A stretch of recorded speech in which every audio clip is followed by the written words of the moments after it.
4월 13일 늘 푸른 수요 예배를 하나님 앞에 올려 드리겠습니다.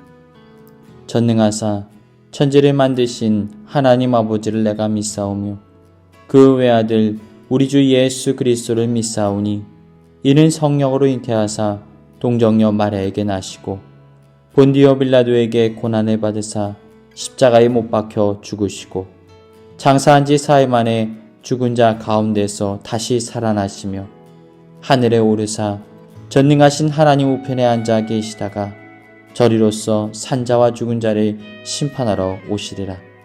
성령을 믿사오며 거룩한 공예와 성도가 서로 교통하는 것과 죄를 사하여 주시는 것과 몸이 다시 사는 것과 영원히 사는 것을 믿사옵나이다. 아멘.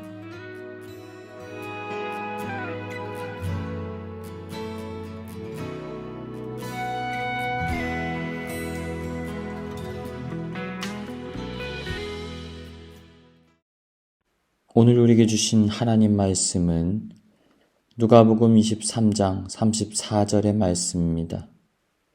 누가복음 23장 34절의 말씀. 이에 예수께서 이르시되 아버지 저들을 사하여 주옵소서. 자기들이 하는 것을 알지 못함이니이다 하시더라. 그들이 그의 옷을 나눠 제비 뽑을세. 오늘 말씀의 제목은 용서의 십자가 라는 제목으로 하나님 말씀을 나누겠습니다. 고난주간을 맞아 십자가의 주님을 묵상하고 그분을 따르는 저와 여러분의 삶이 되시길 주님의 이름으로 축복합니다. 예수님께서는 십자가에 못 박히시면서 이러한 고백을 하셨습니다. 아버지여, 저희를 사하여 주옵소서. 그들이 하는 것을 알지 못함입니다. 로마 군인들은 그동안 수없이 많은 범죄자들을 처형해 왔을 것입니다. 그들의 고통스러운 죽음을 지켜보고 그들의 입에서 고통으로 인하여 저주가 섞인 말들이 쏟아져 나오는 것을 일상적으로 들었을 것입니다. 그런데 이 범상치 않은 한 죄인의 입에서 나온 이 말은 그들로 하여금 깜짝 놀라게 만들었을 것입니다. 온갖 산전수전을 다 겪었던 로마의 군인들조차도 깜짝 놀랄 만한 말이었습니다. 아버지여 저희를 사하여 주옵소서. 저희가 하는 것을 알지 못하나이다. 끔찍한 고통의 순간 자신의 고통과 문제에만 집중하고 있는 것이 아니라 자기 자신을 십자가에 못 박고 있는 사람들을 위해서 중보 기도하고 있는 그의 모습을 발견했던 것입니다. 사랑하는 여러분, 우리 예수님의 십자가는 어떠한 십자가입니까? 용서의 십자가입니다.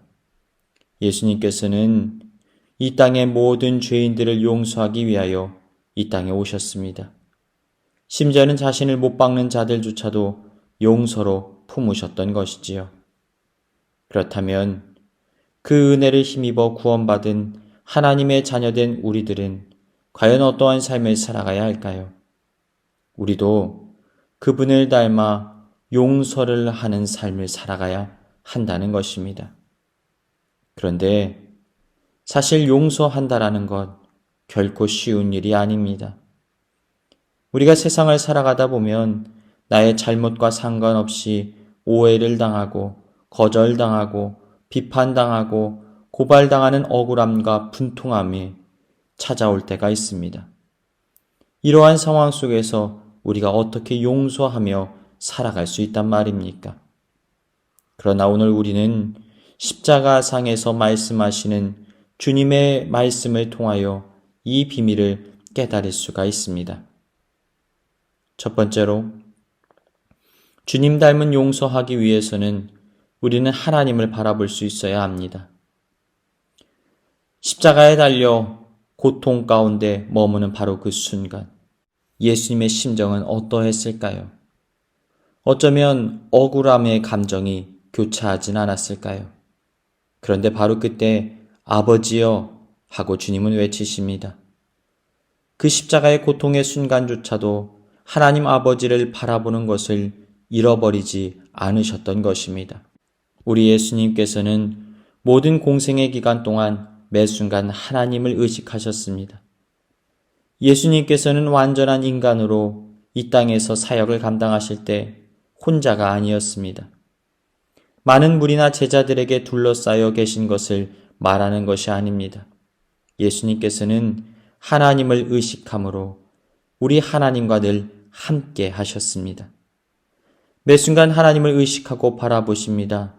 사역의 첫 시간을 하나님을 바라봄으로 기도로 시작하셨고 사역 가운데서도 하나님을 바라보며 그 뜻을 물으셨습니다. 또 사역의 끝맺음 속에서도 하나님을 기억하셨습니다. 주님의 모든 생애의 순간 가운데 하나님과 깊은 교제 가운데 머무셨던 것입니다. 이러한 하나님을 바라보는 교제의 시선, 고통의 십자가 상에서도 끊어지지 않았습니다. 예수님께서 십자가에 매달려 있으실 때 어쩌면 많은 사람들의 얼굴이 스쳐 지나갔을지도 모릅니다. 자신을 팔았던 가룟 유다의 모습, 자신을 부인하고 저주했던 베드로의 모습, 자신의 십자가에 내어주던 빌라도의 모습, 예수님을 향해 십자가에 못 박으라고 소리치던 군중들의 모습.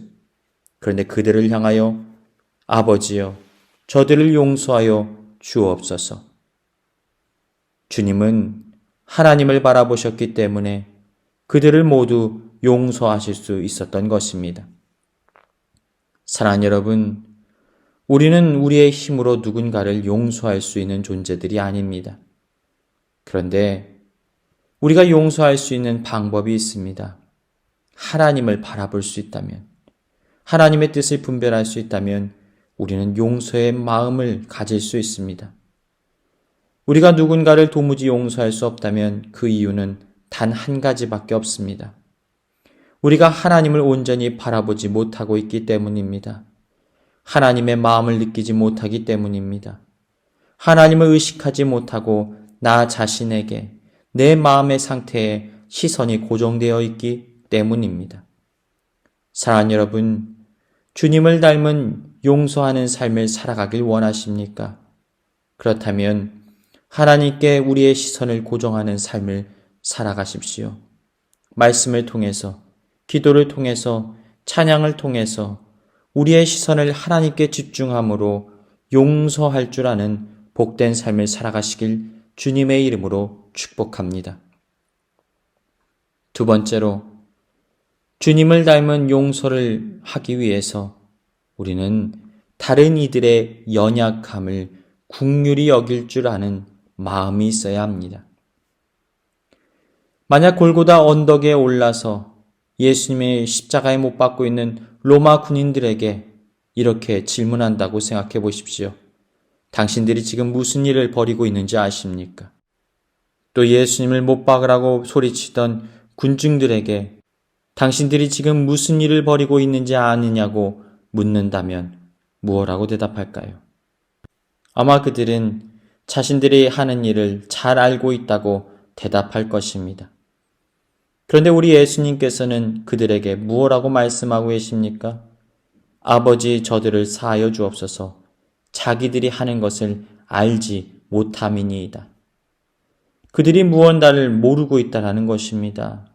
하나님의 아들을 십자가에 못 박는 일이 얼마나 큰 죄인 줄 모르고 죄를 범하고 있다라는 것입니다. 그들이 못 박는 예수 그리스도가 영광스러운 구세주이심을 그들이 모르고 있기에 죄를 짓고 있다라는 것입니다. 사도 바울은 이렇게 말합니다. 고린도전서 2장 8절. 이 지혜는 이 세대의 통치자들이 한 사람도 알지 못하였나니 만일 알았더라면 영광의 주를 십자가에 못 박지 아니하였으리라. 물론 그들이 아무것도 모른다고 해서, 무지하다고 해서 죄가 사라지고 용납되는 것은 아닙니다. 그러나 주님께서는 우리 인간을 이해하고 계십니다. 죄인이기 때문에, 연약한 존재이기 때문에, 인간이기 때문에 그럴 수밖에 없다라는 거예요. 사랑하는 여러분, 우리에게 아픔과 상처를 준 이웃들을 용서하기 위해서는 그들의 연약함을 인정할 수 있어야 합니다. 그럴 수 있겠구나. 어리석은 인간이기 때문에, 연약한 존재이기 때문에 그럴 수 있겠구나. 십자가에 달리셨던 주님께서 우리에게 무엇라 말씀하셨는지 기억해 보십시오.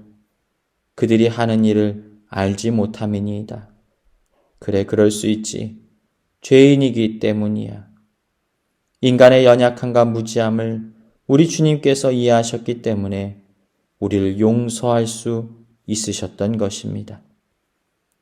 세 번째로, 주님을 닮은 용서를 하기 위해서 우리는 하나님 말씀에 순종하고자 하는 의지와 노력이 필요합니다. 예수님이 드렸던 용서의 기도는 하나님의 말씀이 성취되었음을 보여줍니다. 예수님께서 이 땅에 오시기 전 선지자 이사야를 통하여서 메시아에 대한 놀라운 예언이 있었습니다. 이사야 53장 12절. 그러므로 내가 그에게 존귀한 자와 함께 몫을 받게 하며 강한 자와 함께 탈취한 것을 나누게 하리니 이는 그가 자기 영혼을 버려 사망에 이르게 하며 범죄자 중 하나로 헤아림을 받았음이니라. 그러나 그가 많은 사람의 죄를 담당하며 범죄자를 위하여 기도하였느니라. 그러니까 예수님께서는 범죄자 중 하나로 헤아림을 받는다는 것입니다. 그러나 그들의 죄를 담당하고 도리어 범죄자들을 위하여 용서의 기도를 올려드리게 된다라고 말하고 있습니다. 바로 예수님께서는 이러한 하나님의 말씀을 성취하기 위해서 용서의 사명을 감당하고 계신 것입니다. 그러니까 용서는 하나님의 명령이라는 것입니다. 사랑하는 여러분, 용서가 하나님의 명령이라면 용서하지 않는 것은 어쩌면 하나님의 명령에 불순종하는 것입니다. 용서하지 않고 누군가를 용납하지 않는 정죄의 모습, 그것은 결코 주님께서 원하시는 모습이 아니십니다. 어쩌면 우리의 삶의 자리 속에서 우리가 겪었던 일들은 쉽게 정리되지 않을 것입니다. 상처와 그 아픔을 평생 안고 살아가야 됩니다. 이런 좌절감을, 이런 괴로움을 나에게 안겨준 사람을 우리가 어떻게 용서할 수 있단 말입니까? 그런데 예수님의 기도를 살펴보십시오. 십자가에 못 박히는 바로 그 순간, 머리에 가시면류관이 쓰여지는 그 순간, 이에 기도하셨던 것입니다. 의지적으로 하나님의 뜻을 분별함으로 변함없이 용서의 결단을 하셨던 것입니다. 아버지여, 저들을 사하여 주옵소서. 하나님의 뜻을 이루기 위하여서 십자가의 고통 속에서도 용서하셨던 것입니다. 사랑하는 여러분, 용서는 하나님의 명령입니다. 용서할 만한 대상에게 용서하라는 것이 아닙니다. 용서할 만한 마음의 준비가 되었기 때문에 용서하라는 것이 아닙니다. 용서하라는 것은 주님의 명령입니다. 우리에게 의지적인 순종을 명령하고 있는 것입니다. 우리가 용서의 문제를 감정적으로 접근하면 용서할 수 있는 사람은 아무도 없습니다. 누구도 용서할 수 없습니다. 그러나 용서가 나를 향한 하나님의 분명한 명령이고 하나님의 뜻이라면 용서할 수 없는 나의 감정의 상황까지도 우리가 극복하고 용서할 수 있어야 합니다. 의지를 내비쳐야 합니다. 순종해야 하는 것입니다. 사랑하는 여러분, 주님께서는 그를 용서할 수 있느냐고 묻지 않으십니다. 주님께서는 용서하라고 명령하십니다. 내 형제를 몇 번이나 용서해야 하겠습니까? 70번씩 7번이라도 용서하라.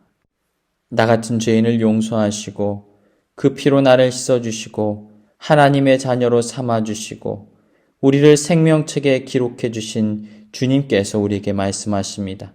용서해라. 사랑하는 여러분, 이제는 십자가에서 용서하셨던 그 주님을 기억하십시오. 용서의 십자가를 바라보십시오. 나 같은 죄인도 용서하신 주님을 바라보므로 이제는 다른 이들을 용서할 줄 아는 복된 인생을 살아가시길 주님의 이름으로 축원합니다.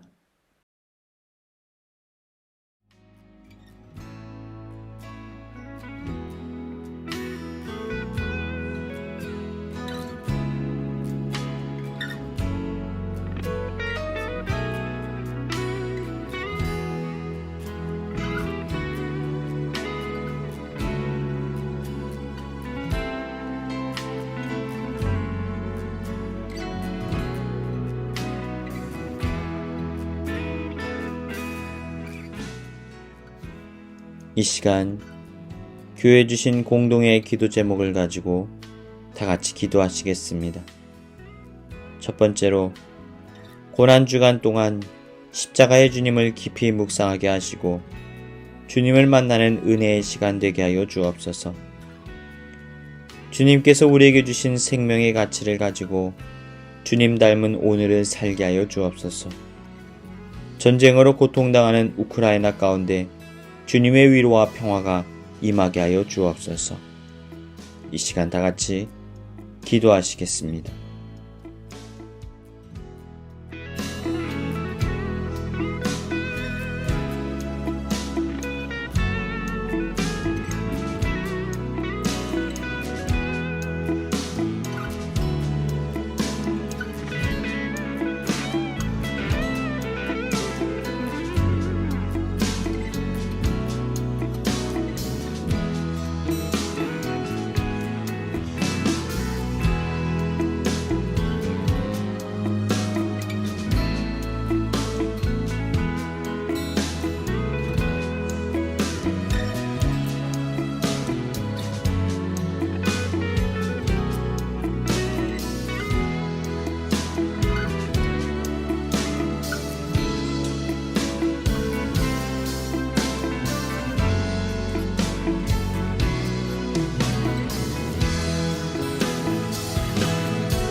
이제는 우리 구주 예수 그리스도의 크고 깊은 은혜와 아버지 하나님의 한없으신 사랑하심과 보혜사 성령님의 우리와 늘 함께하심의 은혜가 용서의 십자가를 바라보고 이제는 우리의 삶의 모든 자리에서 누군가를 용서할 줄 아는 인생 살아가길 소망하는 주님의 자녀들 가운데 이제로부터 영원까지 함께하시기를 간절히 축원하옵나이다.